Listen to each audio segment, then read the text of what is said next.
A longtime member of the ECHL is saying goodbye.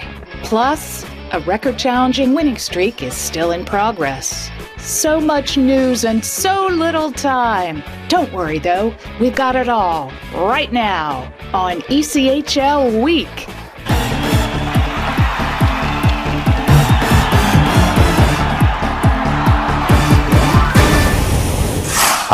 Hi, welcome to another edition of ECHL Week. Coming to you this time from the First Arena in Elmira, New York, home of the Elmira Jackals. And we open the show today with a story about these guys, the Alaska Aces. One of the ECHL's most successful teams on the ice has been unable to escape the financial realities of today's world. The Alaska Aces will cease operations at the end of the season. Sagging attendance, dwindling corporate support, and a struggling economic climate in the region will force the state's only pro sports team to call it quits despite 3 Kelly Cup titles in 13 ECHL seasons. Rob Murray, in his 6th season as head coach of the team, reacted to the news. It's a situation where I was aware of a couple weeks ago, and the ownership was good enough to let me know what was going on, and it's unfortunate. I feel bad. I feel bad in a lot of ways because it's a great place to play hockey, great fan support. People are passionate about the game, and I've always said I compare it to a small Canadian town. Like hockey is number one. There are the tangible voids, where people are going to lose their jobs, or they won't have the opportunity to do the job that they were doing that was connected with the team. And then, like you say, just less hockey at a very high level. I think the community is going to miss that. And can someone come in and take its place? I don't think so, not with the economy the way it is right now. Otherwise, we'd be doing it. Tim Kaufman, the longest-serving current team member, also was disappointed by the news. I've been here the longest. I started my career here, so for me it was a total shock. I didn't see it coming, and obviously I have a little bit of a different feel towards the fans in the city with a place that gave me a career, and Murray gave me a career, and the Aces gave me a career. So it was kind of shocking to know that the team you started with won't be there. I think definitely it's a shock to some of the young guys, but you just got to kind of stress to stay the course. At the start of the year, we had definitely had a goal to have a good season and make playoffs, and then we're striving to that goal. And you just got to reiterate and stress that you just got to stay the course. Things happen. Like I touched before, it's business, and you got to be as professional as you can. And at the end of the day, we're getting paid to perform out there, and you can't worry about results after the season. Plenty of folks around the league are also sad to hear of the Aces' demise. Florida coach Brad Ralph, who coached against Alaska many times during his 3 seasons as bench boss in Idaho, gave his thoughts. It's unfortunate. I think anytime we lose a member in our league, it's unfortunate. I think that's the idea. Is we've got a model that everyone can sustain. Alaska's got a very, very strong tradition, a very successful tradition. So it was a unique place to play.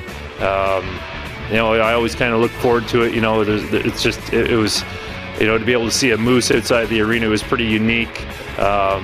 But like I said, it is sad to see another member go dark. The team completes its regular season schedule on April 8th at home against Idaho. But if the Aces make the playoffs, and they're in a postseason spot right now, they'll have one last chance to become the first team to win 4 Kelly Cup titles. Lots of news, including new owners and current coaches, next on ECHL Week.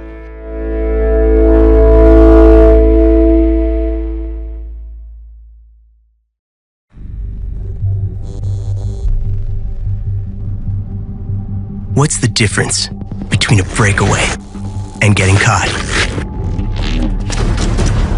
Between an odd man rush and being the odd man out? Gaining an extra second. Be ahead of the game.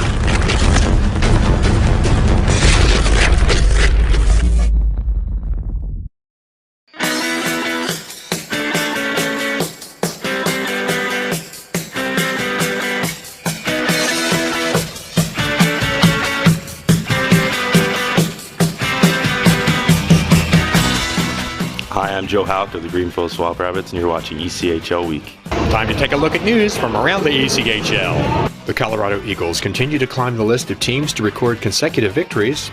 Their roll stands at 16, the third longest winning streak in ECHL history. Particularly notable during their run, which started in late January, is the high-powered offense the team has shown. The Eagles have averaged over 5 goals a game during this stretch, and just 4 of the games have been decided by 1 goal. If they can continue to win, they'd have a chance to establish a new mark at home on March 22nd against Rapid City. The Allen Americans have a new owner, but the owner is not new to the ECHL. The league's Board of Governors has approved the sale of the team from the Stephen brothers to Allen Hockey Team LLC, a group controlled by Reading Royals owner Jack Galati. Demographic of Allen, probably the best I've seen. That's where the people are moving in as opposed to moving out. And they're building new plants there. And Dallas, it's only 20 minutes from Dallas proper. And it's a good demographic. The socioeconomic of the people there is significantly higher than the country as a whole. And they love hockey. The restrictions regarding teams controlled by the same owner are an inability to make trades with each other and being barred from making waiver claims from one another. Those restrictions are now in place for Allen and Reading and continue between Tulsa and Wichita. The Adirondack Thunder are now in the hands of local ownership. The Adirondack Civic Center Coalition, a nonprofit group of local business and community leaders who manage the Glens Falls Civic Center, have purchased the club from the Calgary Flames. The sale has been approved by the ECHL Board of Governors. Owning the Adirondack Thunder allows us to control our own destiny and focus on the long-term success of hockey and the Civic Center, said Daniel J. Burke, president of the coalition. Among the members of the coalition's volunteer management team are former players Glenn Murkowski, Greg Jolie, and Claude Loisel, as well as a retired state Supreme Court justice. Any profits generated by the team will be used in support of the team and the Civic Center. None of the coalition members or managers will receive any profits. Longtime Reading Royals head coach Larry Corville will be leaving the team at the end of the season as he and the club have been unable to reach a contract extension deal. Corville, whose playing career included time with the Vancouver Canucks, is one of only 10 men who have coached in the ECHL for as many as 9 seasons and is number 2, behind only ECHL Hall of Famer John Brophy, on the list of coaching victories with one team. Corville, who will coach his 600th game for the Royals this weekend, will likely reach the top 5 in ECHL career coaching wins before the season is over. Orlando Solar Bears head coach Drake Barahowski is taking leave of absence from the team after suffering a medical emergency and being hospitalized on February 21st. Drake is in good spirits and eager to get back behind the bench as soon as he receives medical clearance to do so, Solar Bears chairman and CEO Joe Haleski said. Second-year assistant coach John Snowden is running the team until Barahowski's return. An important Central Division matchup is our highlight game of the week, straight ahead on ECHL Week.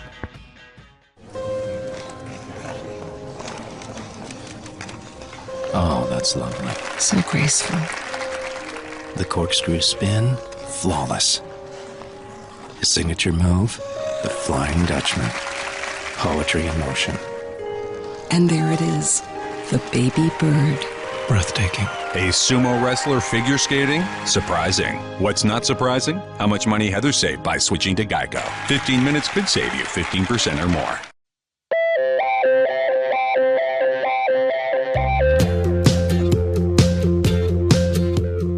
I'm Michael Hauser of the Cincinnati Cyclones, and you're watching ECHL Week. Now it's time for our highlight game of the week. Darcy pokes it up the near side to pit at the Mallard line to Sorensen, stick handling into the near circle, he drove it, he scores! Beats Bigsel on the far half board, a shot gloved away by Bay.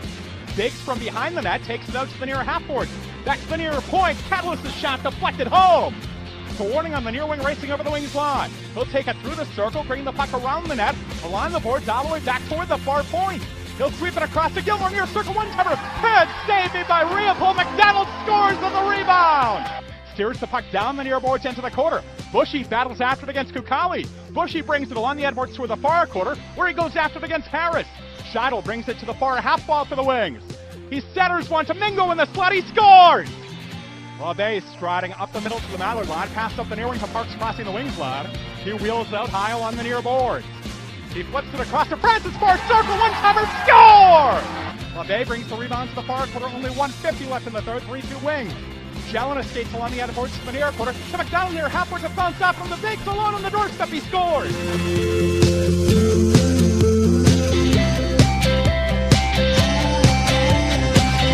The men behind the microphones, voices of the ECHL. Today, Jared Shaffron of the South Carolina Stingrays. What are your other duties with the Stingrays? Social media production, always making sure that our social media is on par with everybody else in the league, and trying to do some creative things so our fans can find out about our players. Media relations, trying to set up interviews in the community, making sure our guys are involved. How do you prepare your voice for a game broadcast?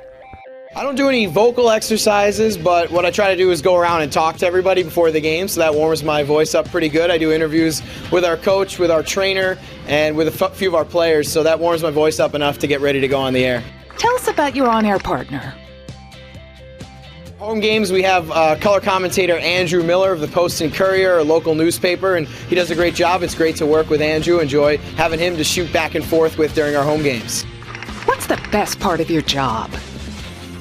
When the puck drops, everything else gets tuned out, all the day-to-day activities go away, and it's just broadcasting hockey, getting excited about the game. Love being able to, make friendships, get to know the players around both my team and around the rest of the league. And I also love catching up with players that I've seen in the past who are now getting older, playing in this league, moving up the ranks. That wraps up another edition of ECHL Week from Elmira, New York. Thanks for watching. Don't forget, follow us on Twitter, like us on Facebook, and subscribe on YouTube. It's the best way to keep up to date on what's going on in the ECHL. See you next time.